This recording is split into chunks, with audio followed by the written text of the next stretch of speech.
1921. It ain't Bad. And on Saturdays, I'd make 10 and 12 and 18 and $20 a day.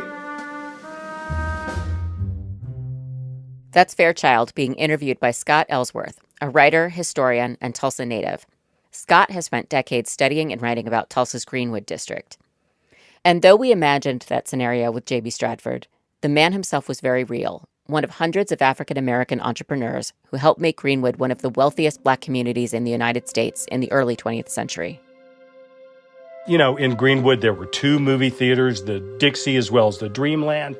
There were more than 30 restaurants. There were 35 grocery stores and meat markets. There were a dozen physicians and surgeons. There were lawyers, real estate agents, all sorts of shops, you name it. In short, the community was thriving. And while not all of these business owners and professionals were as wealthy as J.B. Stratford, he was in good company. There was a minority of people who did quite well, who lived in nice, modern 2-story homes with pianos and crystal chandeliers and automobiles and all that. But also it was a place where people shared ideas. There were book clubs, lecture groups, societies like that. So it was an African-American version of the American dream made real in the middle of the country in 1920, 1921. On May 31st, 1921, that dream turned into a nightmare. A white mob, spurred by a rumor that a Black man had assaulted a white girl, rioted. By the end of the next day, the group had murdered anywhere from 75 to as many as 300 Black residents, destroying their family homes and businesses. What happened after that was an elaborate cover-up, a systematic attempt to erase the massacre from news accounts and history books. The story of the massacre was actively suppressed for 50 years. Tulsa's white daily newspapers went out of their way not to mention, the massacre. Official records disappeared. I'm Amy Briggs, executive editor of National Geographic History magazine, and you're listening to Overheard, a show where we eavesdrop on the wild conversations we have at Nat Geo and follow them to the edges of our big, weird, beautiful world. This week, we explore one of the worst incidents of racial violence in American history, people's attempts to erase it, and the historians and scientists determined to recover the full story of the Tulsa Race Massacre. More after the break.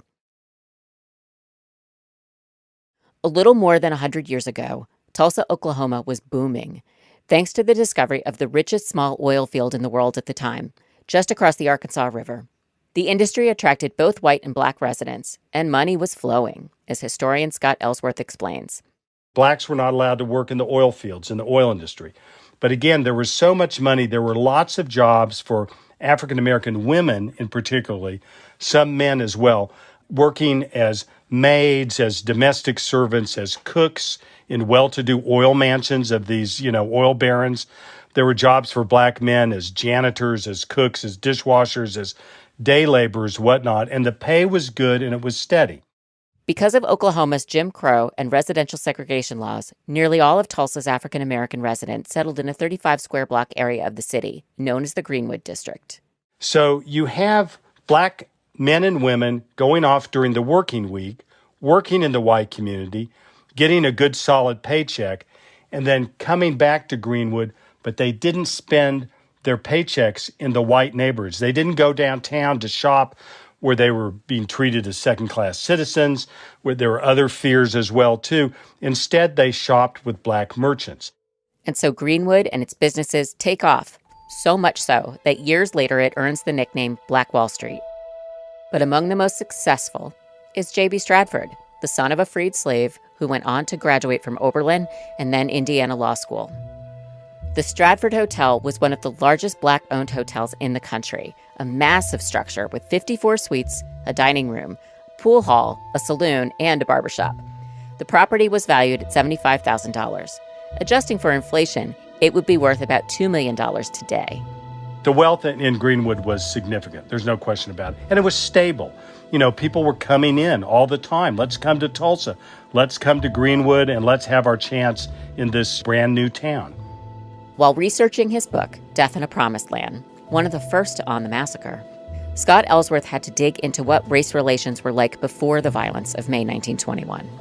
So in the late 19-teens, what's the relationship between the Black Tulsa community and the white community? Is there tension? Is there stability? What's that like? Well, sure, there's tension, but it's important to remember that that's true nationwide. I mean, the years right around and after World War I are some of the darkest times of race relations in the United States. This period, beginning in 1917 and lasting to about 1923, included Red Summer, when white mobs around the country launched a reign of terror to destroy prosperous Black communities. This is the era of race riots. And what everyone understood a race riot to mean in those days is there's some sort of a spark of an incident between blacks and whites that then turns into something much larger where African Americans are attacked in downtown neighborhoods. Mobs and gangs of whites will invade African American neighborhoods intent on burning, looting, killing. There was a major riot in Chicago. There were also riots in East St. Louis and Washington, D.C. So this is a very tense time, and it's still a tense time in Oklahoma as well. In 1921, Black Tulsans' worst fears were realized. It started with an alleged incident in an elevator in the Drexel building downtown. Dick Rowland, a 19-year-old shoe shiner from the parlor down the street, entered the building on the afternoon of May 30th, Memorial Day, in order to use the restroom on the top floor. As an African American, he was barred from using the facilities where he worked. In those days, elevators weren't automatic, but instead you had an elevator operator who would turn this wheel to move the elevator up and down the floors. And they were typically young white women.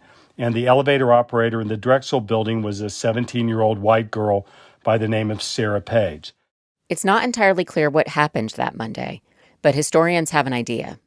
What we think happened is that Dick Rowland tripped as he entered the elevator, that he threw his arms out, maybe caught Sarah Page along the shoulder, along her dress, maybe ripped her dress a little bit because he's trying to break the fall.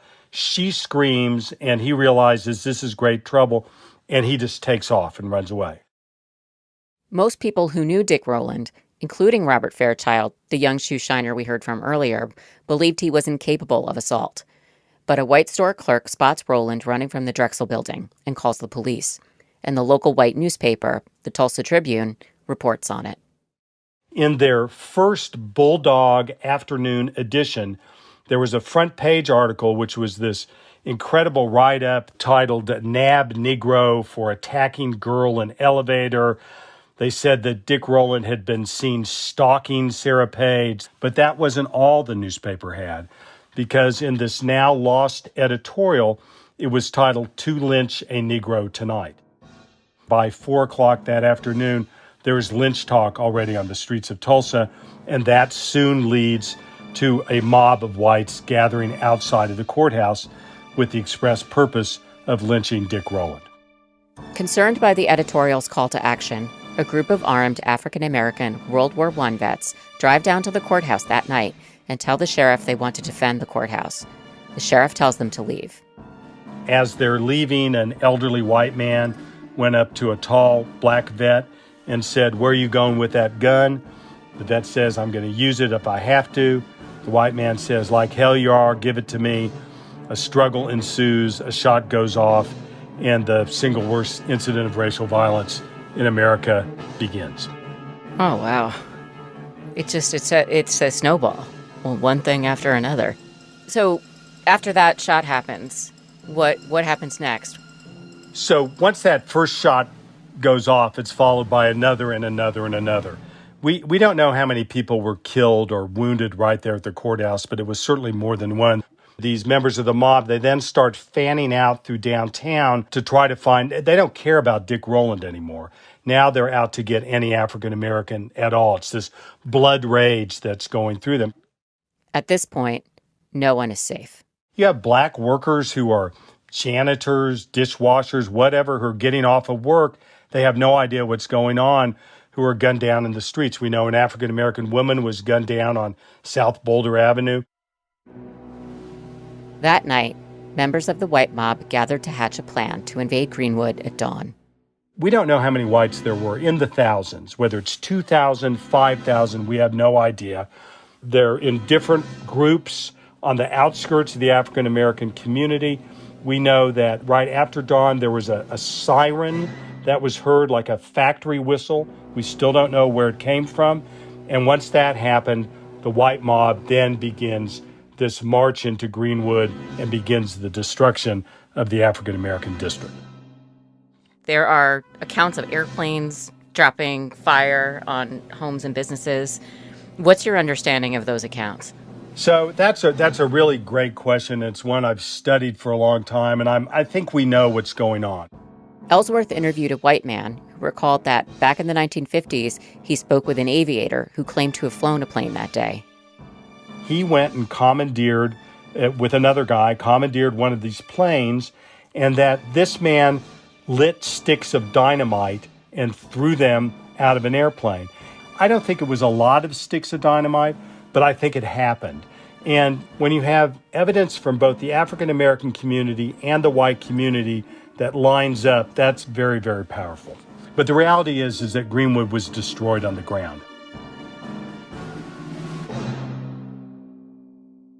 Prominent Oklahoma attorney